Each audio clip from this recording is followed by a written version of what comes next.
Қайырлы күн достар. Бүгін жылқының майлы етінен дәмді колбаса дайындайтын боламыз. Ол үшін бізге 600 грамдай майлы жылқы еті керек. Әуелі тұтас етті ұсақтап турап алып, ет тартқыштан өткіземіз.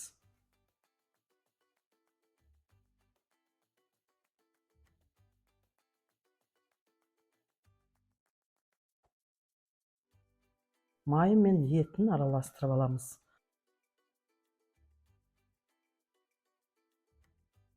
Бұдан соң ас тұзынан 9 грамм, нитрит тұзынан 9 граммды өлшеп алып, екеуін араластырамыз. Тартылған етімізге саламыз. Келесі ыдысқа 2 грамм қара бұрыш, 1 грамм мұсқат ұн тағып, 1 ас қасық кептірілген сарымсақты салып, оны да еттің үстіне саламыз. Етіміз басы бірігіп массаға айналады. Оны пакетке салып, 10-12 сағаттай тоңазытқышқа салып қоямыз.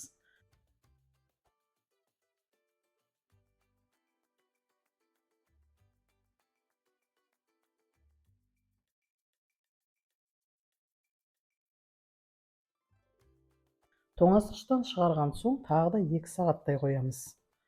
Содан кейін ыдысқа салып, араластырып аламыз.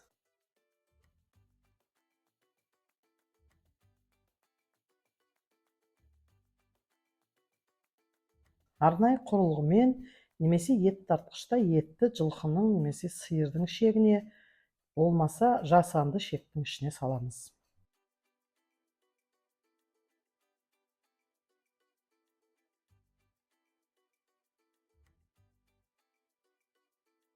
Екі жағынан ұстап сығымдап алған соң, жіппен қысып байлаймыз. Артық шектерді кесіп, тағы 1-2 сағаттай бөлме температурасында қойып қоямыз.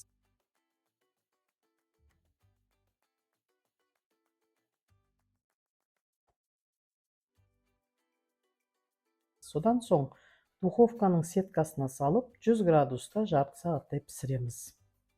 Осыдан кейін духовканы ашып, ыдысқа су құйып, колбасамыздың астыңғы жағына қойып, арнайы құрылғыны қосып, қажетті температураға жеткенше тағы 1,5 сағаттай пісіреміз.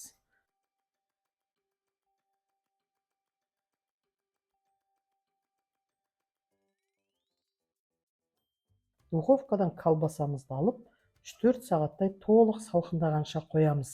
Содан кейін тоңазытқышқа саламыз. Міне достар, үйде жасалған жылқының майлы етінен дәмді колбаса дайын болды. Міндетті түрде жасап көріңіздер. Видеоны соңына дейін көргендеріңізге рахмет. Каналыма жазылып лайк қоюды, комментарий жазуды ұмытпаңыздар.